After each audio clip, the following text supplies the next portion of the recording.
예, 제가 학교 다닐 때는 시외버스를 타고 야외로 놀러 나가면 경찰이나 군인이 버스를 세우고 올라와서 잠시 검문 있겠습니다 하면서 검문을 했습니다. 근데 보면 항상 검문에 걸리는 친구가 있었어요. 이 친구 얼굴이 우선 까맣습니다. 얼굴이 까맣고 어딘지 모르게 쳐다볼 때 좀 불량기가 있어 보이고 반항기가 있어 보이고 또 좀 험악한 분위기를 풍기는 그런 친구였습니다. 근데 사실 참 착한 친구인데 하여튼 검문만 하면 경찰이 다가와서 신분증을 보자 이렇게 얘기를 했습니다. 몇 년 전에 만났는데 장로가 되어서 교회를 잘 섬기고 있었습니다. 그런데 얼굴은 그냥 그대로였습니다. 또 제가 한국에서 처음 담임 목사로 부임을 했는데 교인 중에 아주 정말 점잖게 생긴 분이 계셨습니다. 뭐 대학 교수나 아니면 뭐 큰 기업체의 사장쯤 되어 보이는 그런 분이어서 양복을 잘 차려입고 그 양복도 아주 잘 맞았습니다. 그다음에 아주 인상이 좋은 분이었어요. 그런데 나중에 알고 보니까 젊었을 때부터 평생을 백수로 살아온 그런 분이었습니다. 여러분, 사람이 누군가를 만났을 때 0.3초 안에 호감, 비호감이 결정된다고 합니다. 그리고 그 다음에 뇌 속에 저장되어 있는 그동안 만났던 수많은 사람들 가운데서 그 사람과 비슷한 이미지를 찾아내서 이 사람은 이런 사람이다 이렇게 결정을 지어버린답니다. 그런데 여기에 3초가 걸린다는 거예요. 이 캘리포니아 대학 심리학과 알버트 교수는요, 이런 이미지 형성에는 상대방이 무슨 말을 하느냐, 그 말하는 내용이 7%, 그 다음에 외모, 표정, 태도가 55%, 그리고 그 상대방의 목소리가 38%를 차지한다는 겁니다. 이렇게 3초 만에 머리에 박힌 첫인상은요, 그것을 바꾸려고 하면 첫인상보다 200배 이상의 강렬한 인상을 줘야 비로소 인상이 바뀐다고 합니다. 여러분, 우리 눈이라고 하는 건 믿을 수가 없습니다. 우리 눈은 우리를 속이죠. 거기다 우리 눈은 때로 커다란 실수를 범하기도 합니다. 자, 이런 실수는 하나님의 사람 사무엘 선지자에게도 있었습니다. 하루는 베들레헴이라고 하는 작은 시골 마을에 사무엘 선지자가 나타났습니다. 이 동네가 난리가 났습니다. 사무엘 선지자가 누굽니까? 사울을 기름 부어서 왕으로 세운 사람입니다. 자, 시골 마을에 이런 대단한 사람이 나타났으니까 이 시골 마을이 난리가 났죠. 그 성읍의 장로들이 부들부들 떨면서 묻습니다. 평강을 위해서 오셨습니까? 그러니까 혹시 우리가 무슨 잘못이 있어서 야단치러 오셨습니까? 하는 내용이에요. 그래서 사무엘 선지자가 평강을 위함이니라 하면서 그 마을에 살고 있는 이새라는 사람하고 그 아들들을 데리고 오라 얘기합니다. 하나님께서 이새 아들 중에서 이스라엘의 왕을 선택하셨기 때문입니다. 자, 이새에게는 8명의 아들이 있었습니다. 그 중에서 마지인 엘리압이라는 아들이 사무엘 선지자 앞에 섰습니다. 근데 보니까 정말 잘생겼어요. 또 키도 컸습니다. 그래서 엘리압이라는 이름은 더욱이 하나님은 아버지시다 이런 이름입니다. 생긴 것으로 보나 이름으로 보나 그건 분명히 하나님 택하신 사람이었습니다. 그래서 사무엘 선지자는 마음속으로 이렇게 말했습니다. 여호와의 기름 부으실 자가 과연 주님 앞에 있도다. 근데 하나님께서 이렇게 말씀하십니다. 그의 용모와 키를 보지 말라. 내가 이미 그를 버렸노라. 자, 두 번째로 아비나답이라는 아들을 불러서 오는데 하나님께서 그도 아니라고 하십니다. 세 번째로 삼마라는 아들을 보았는데 이 역시 아니라고 하십니다. 이렇게 7 아들이 모두 다 불합격 통지를 받습니다. 그래서 사무엘이 또 다른 아들이 없느냐 이렇게 묻습니다. 이새가 한 말이 다윗이라는 막내가 남아있기는 한데 그는 양을 치고 있습니다.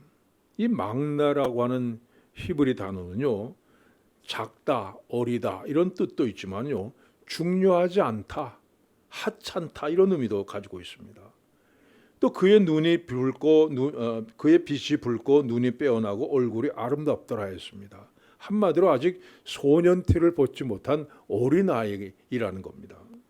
그래서 이새는 설마 다윗은 아닐 거다 해서 아예 부르지도 않았습니다. 근데 하나님께서 사무엘 선지자에게 바로 이 사람이다, 그에게 기름을 부어라 말씀하셨습니다.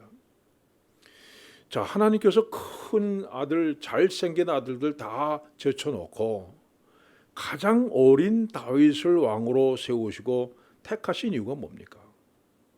본문은 그 이유를 이렇게 말씀합니다. 사람은 외모를 보거니와 나 여호와는 중심을 보느니라. 다윗은 그 마음 중심에 하나님 보시기에 아름다운 사람이었습니다. 자, 그럼 다윗이 도대체 어떤 사람이었기에 그 중심이 하나님 마음에 맞는 사람이었습니까? 이 다윗이 사무엘 선지자에게 기름을 받은 후 얼마 되지 않아서 블레셋 장군 골리앗과 싸우게 됩니다. 여러분, 성경에 골리앗은 키가 2m 90cm라고 되어 있어요. 자, 2m 90cm의 골리앗 앞에 그 앞에 서 있는 소년 다윗을 한번 상상해 보세요. 더욱이 골리앗은 갑옷 무게가 57kg입니다. 들고 있는 창의 무게가 7kg이에요. 갑옷과 창 무게만 합쳐도 다윗보다 훨씬 더 무겁습니다. 근데 다윗은 양치는 목동의 옷을 입고 물맷돌 하나만 들고 있습니다. 여러분이 그런 상황에 처했다 한번 생각해 보세요. 아마 정말 두려웠을 거예요. 근데 다윗은 조금도 두려워하지 않습니다. 그 이유가 뭡니까? 믿는 구속이 있기 때문에. 나는 만군의 여호와의 이름 곧 내가 모욕하는 이스라엘 군대의 하나님의 이름으로 내게 나아가노라. 정말 비교할 수 없는 그 상황 속에서, 두려워 떨 수밖에 없는 그 상황 속에서도 다윗은 마음을 다해서 하나님을 의지했습니다. 여러분, 하나님은 마음을 다해서 하나님을 의지하는 사람을 반드시 지켜주십니다. 외면하지 아니하십니다. 하나님은 그를 의지한 자의 방패시니라 말씀했습니다. 자, 그런데 다윗이 골리앗을 넘었던 일로 백성들의 인기를 얻자 사울 왕의 미움을 받아서 광야로 도망을 가는데 10년 동안 도망자로 살아야 됐습니다. 자, 한 번은 사울이 3,000명의 군대를 거느리고 다윗을 잡으러 왔습니다. 하루 종일 잡으려고 다니다가 피곤해진 사울이 바위 틈 사이 굴을 찾아가서 들어가서 잠이 들었습니다. 근데 그 바위 틈 깊은 곳에는요, 바로 다윗과 친구들이 숨어 있었습니다. 제 발로 죽음의 굴을 찾아간 거죠. 이 다윗의 친구들은 이거야말로 하나님께서 당신에게 주신 기회입니다. 어서 죽입시다. 그럼 다윗은 사울을 죽이지 않고 그의 겉 옷자락을 한 조각 베어냅니다. 근데 성경은 이 사건에 대해서 이렇게 기록합니다. 그리한 후에 사울의 옷자락 뱀으로 말미암아 다윗의 마음이 찔렸다고 했습니다. 그 이유가 뭡니까? 여호와의 기름 부음 받은 내 주를 치는 것은 여호와께서 금하시는 것이니. 이 사람이 문제가 아니에요. 하나님께서 그에게 기름을 부으셨다는 겁니다. 그래서 다윗은 마음이 찔려왔습니다. 여러분, 생각해 보면 사울이라는 사람은 얼마나 미운 사람이에요. 자, 골리앗을 물리치고 이스라엘을 위기에서 구했는데 그러면 상을 주거나 벼슬을 줘야지 오히려 자기를 죽이려고 달려들었습니다. 이 사람 때문에 지난 10년 세월 정말 눈물과 한숨으로 보낸 날이 얼마입니까? 매일 도망 다니느라고 정말 하루도 편한 날이 없었습니다. 생각하면 정말 죽어도 시원찮은 사람이에요. 근데 그 원수가 지금 세상 모르고 눈앞에서 잠들어 있습니다. 눈 딱 감고 칼 한 번만 휘두르면 지금 고통의 모든 순간에 다 끝납니다. 뿐만 아니라 다윗은 그날로 이스라엘의 왕이 될 수가 있습니다. 근데 다윗은 사울의 옷자락을 벤 것 때문에 마음에 찔림 받습니다. 나중에 사울이 잠에서 깨어났을 때 다윗은 이렇게 이야기를 합니다. 여호와께서 재판장이 되어 나와 왕 사이에 심판하사 나의 사정을 살펴 억울함을 풀어주시고 나를 왕의 손에서 건지시기를 원하나이다. 여러분, 다윗의 마음 중심에는 언제나 하나님이 계셨습니다. 내가 아무리 억울한 일을 만나도 먼저 하나님 찾습니다. 내가 그 억울함 풀겠다 나서지 않고 하나님 손에 맡깁니다. 자신의 판단을 앞세우지 않고 하나님 판단해 주시옵소서 얘기했습니다. 어떤 일을 만나도 내 감정대로 행동하지 않고 하나님께서는 아시겠지. 다른 사람은 다 몰라도 하나님만은 내 마음 알아주실 거야 생각했습니다. 여러분, 하나님께서 이 다윗의 중심을 보셨습니다. 그리고 다윗을 향해서 내 마음에 맞는 사람이라 말씀하셨습니다. 자, 드디어 사울이 죽고 다윗이 왕이 되었습니다.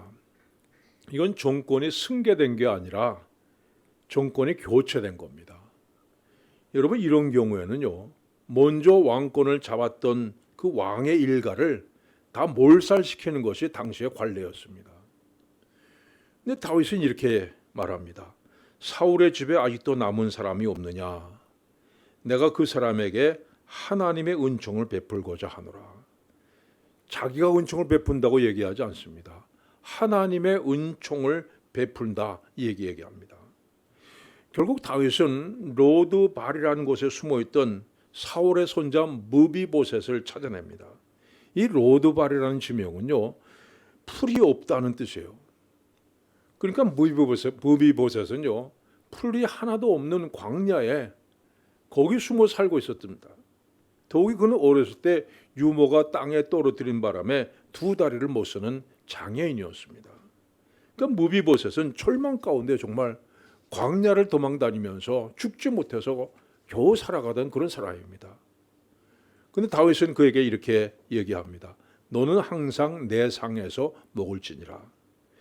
여러분, 왕의 상에서 떡을 먹는다는 것은요, 왕자들만 누릴 수 있는 특권입니다.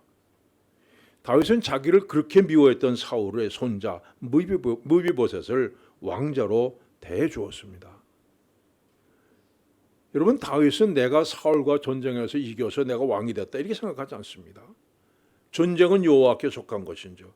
다윗은 자기가 승리를 거두고 왕위에 오른 것이 하나님의 은혜인 것을 알았습니다.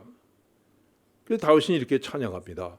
주 여호와여, 나는 누구이오며 내 집은 무엇이기에 나를 여기까지 이르게 하셨나이까. 자, 나는 들에서 양을 치던 목동입니다. 아무 이름도 없었습니다. 근데 오늘 하나님께서 나를 이스라엘의 왕이 되게 하셨습니다. 온전히 하나님의 은혜입니다. 그래서 그는 사울의 후손들에게 하나님의 은총을 베풀고자 하노라 얘기합니다. 내게 아니라는 것입니다. 하나님께서 내게 주신 은혜를 내가 너희에게도 나누어 준다는 겁니다. 이처럼 다윗은 자기가 가진 모든 것이 하나님께로부터 온 것인 것을 아는 사람이었습니다. 하나님께서 다윗의 이런 중심을 보셨습니다. 또한 다윗은 내가 어떻게 하면 하나님을 기쁘시게 할까? 항상 이걸 생각하는 사람이었습니다.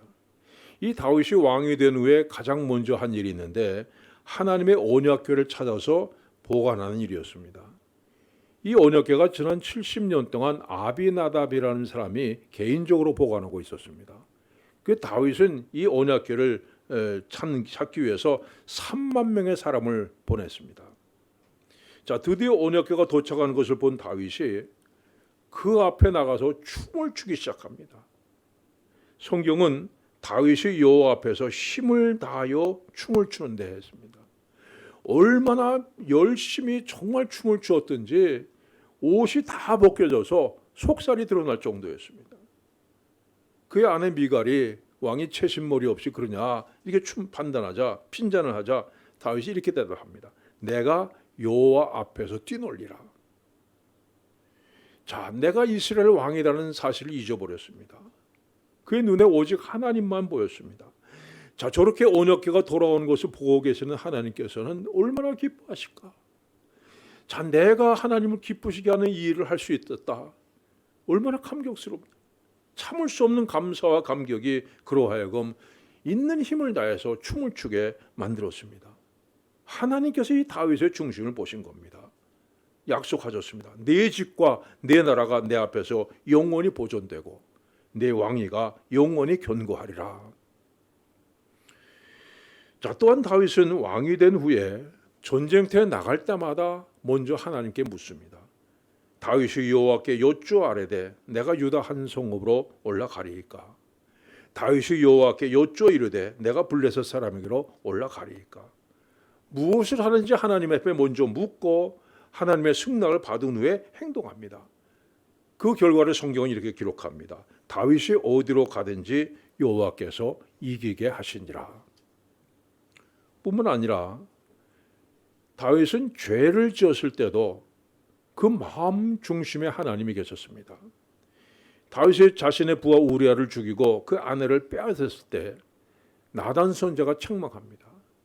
다윗은 얼마든지 나단 선지자의 입을 막아버릴 수가 있었습니다. 아무도 모르게 비밀을 지킬 수 있었습니다. 그러나 다윗은 하나님 앞에 고백합니다. 물은 나는 내 죄가를 아오니 내 죄가 항상 내 앞에 있나이다.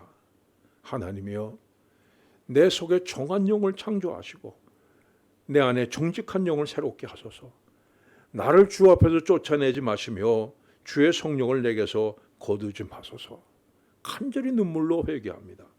그는 죄를 지었다고 해서 하나님을 피하지 않았습니다. 변명하지 않았습니다. 하나님 앞에 더 가까이 나가서 회개하고 용서해 주시기를 간구했습니다.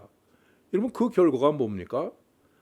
하나님께서는 다윗이 우리아에게서 빼앗은 바로 그 여자 밧세바를 통해서 솔로몬이라는 아들을 주셨습니다. 그리고 솔로몬이 태어났을 때 하나님께서 그 이름을 여디디아라, 여호와께 사랑을 입었다고 하나님께 직접 이름을 지어주셨습니다. 놀라지 기대하지 못했던 놀라운 은혜를 베풀어 주셨습니다. 그 다윗은 이렇게 고백합니다. 여호와 하나님은 해요 방패시라. 여호와께서 은혜와 영화를 주시며 정직하게 행하는 자에게 좋은 것을 아끼지 아니하실 것임이니이다. 여러분, 나 여호와는 중심을 보느니라. 이 말에서 중심이라는 단어는요, 마음이란 뜻입니다. 마음. 말로만 겉으로만 여호와를 찾고 찬양하고 사랑하고 하는 것이 아니라 그 속에 정말 마음에 담겨 있느냐는 겁니다. 제가 목사가 돼서 처음 노회에 참석하니까 선배 목사님들이 반가워하더라고요. 그래서 막 이런 말 저런 얘기하는데 언제 한번 시간 내서 밥이나 먹자. 그래서 기다리고 있었습니다. 아직까지 소식이 없어요. 그 얘기한 분 중에 절반은 이미 돌아가셨습니다. 마음이 담겨 있지 않은 거예요. 그냥 인사하는 겁니다. 여러분, 믿음 생활은 그렇게 해서는 안 됩니다. 믿음 생활은요, 마음이 담겨야 됩니다. 여러분, 믿음이란 뭡니까? 정말 믿음이란 내 마음이 하나님을 향한 사랑으로 가득 차 있는 겁니다. 하나님을 향한 사랑으로 가득 차서 하나님과 함께 움직이고 하나님과 함께 살아가는 겁니다. 주님 순종하겠습니다 하면 주님 사랑하는 마음으로 순종하는 것이고, 주님 제가 이렇게 하겠습니다 하면 주님 사랑하는 마음으로 최선을 다하는 겁니다. 주님 제가 어떤 어려움이 와도 주님 버리지 않겠습니다 하면 주님 사랑하는 마음으로 환난과 시련에 이를 악물고 견뎌내는 겁니다. 여러분, 무엇보다도 주님 사랑하는 일에 여러분의 마음을 들이시길 바랍니다. 자, 부활하신 예수님께서 베드로에게 나타나서 뭐라고 하셨습니까? 왜 넌 난 모른다고 3번이나 부인했느냐? 그러지 않으셨습니다. 너 부활한 나를 만나고도 지금 바닷가에서 뭐하고 있는 거냐? 그러지 않으셨습니다. 주님이 물으신 것은 오직 하나입니다. 내가 나를 사랑하느냐? 내가 나를 사랑하느냐? 내가 나를 사랑하느냐? 여러분, 이것이 가장 중요합니다. 내 마음 중심에 정말 하나님을 사랑하는 마음이 있느냐는 겁니다. 내 마음에 하나님을 사랑으로 가득 차 있는 겁니다. 나 여호와는 중심을 보느니라. 마음을 다해서 주님을 향한 사랑을 고백할 수 있는 그런 여러분들 되시기를 축원합니다. 기도하겠습니다. 하나님 아버지, 이 시간 우리의 마음속을 살펴보면 주님을 사랑하는 마음 대신에 세상을 사랑하고 세상을 향한 욕심, 온갖 것들이 우리 마음 중심을 차지하고 있는 것을 깨닫습니다. 주님, 이 시간에 우리 마음의 모든 것들을 내려놓고 오직 주님으로 채우기를 원합니다. 주님 사랑합니다. 이 사랑이 더욱더 날이 갈수록 충만케 하여 주시옵소서. 그래서 하나님, 우리를 볼 때 정말 마음에 합한 자다 칭찬받는 우리들 되게 하여 주시옵소서. 예수님의 이름으로 기도하옵나이다. 아멘.